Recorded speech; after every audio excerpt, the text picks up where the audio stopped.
গাইবান্ধার সুন্দরগঞ্জের তিস্তাচরের মজিবুর রহমান মন্টু মেম্বরের বাড়িতে গত ২৭ সেপ্টেম্বর অসুস্থ একটি গরু জবাই করা হয়। একদিন পরে ১১ জনের হাতে, পায়ে ও মুখে দেখা দেয় ফোস্কা, কালো দাগ ও ক্ষত।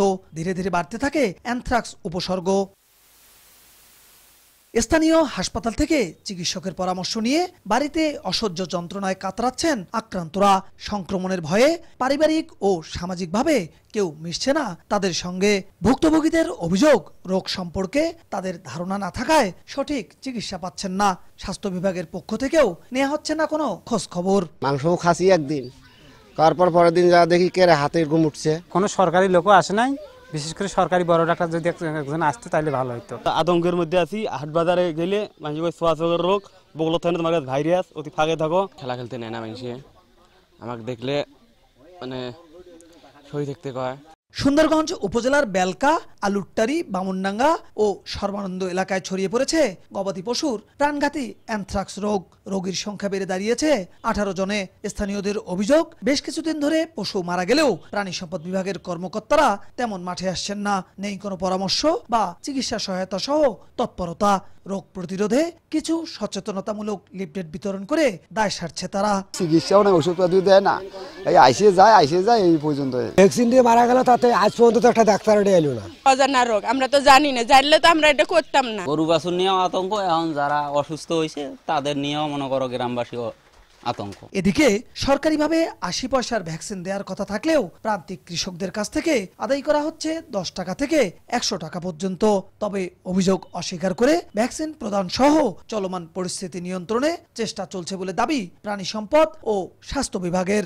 অ্যানথ্রাক্স রোগটার সুস্থকাল সাধারণত ১ থেকে ৭ দিন ১৪ দিন ভেরি করতে পারে। যখন অতি তীব্র প্রকৃতির লক্ষণ দেখা দেয় তখন কিন্তু গরুটা হঠাৎ করে কিন্তু মারা যাবে, ট্রিটমেন্টের সুযোগ পাবেন না। বিশেষ করে 80% গরু কিন্তু মারা যাবে। আর বাকি যেটা তীব্র প্রকৃতির লক্ষণ, এটা কিন্তু যদি ট্রিটমেন্ট না দেন তাহলে আপনার ১ থেকে ৩ দিনের মধ্যে এটা কিন্তু মারা যাবে। ওই এলাকায় যারা গবাদি পালন করতেছেন, বিশেষ করে যে সব গরু অসুস্থ হইতেছে, সেই গরুগুলার ব্লাড টেস্ট করা দরকার যে অ্যানথ্রাক্স আছে কিনা, এবং গরুগুলো সাবধানে তারা, বিশেষ করে যেগুলো গরু অসুস্থ সেগুলো আলাদা রাখতে হবে, এবং এই গরুগুলোকে বিক্রি করা যাবে না।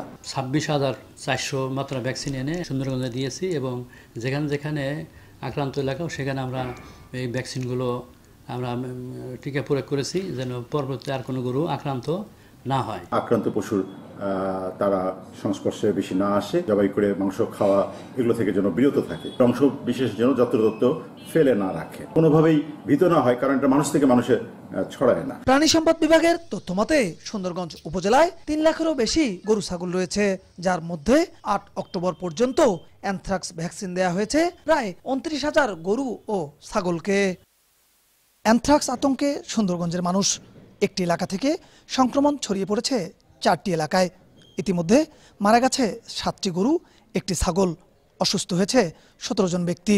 দ্রুত সংক্রমিত এলাকায় সংক্রমণ ঠেকাতে প্রাণী সম্পদ বিভাগের তৎপরতা বৃদ্ধি সহ অসুস্থদের চিকিৎসায় সরকারি সহায়তা চাইছেন স্থানীয়রা। বিপ্লব ইসলাম, সময় সংবাদ, গাইবান্ধা।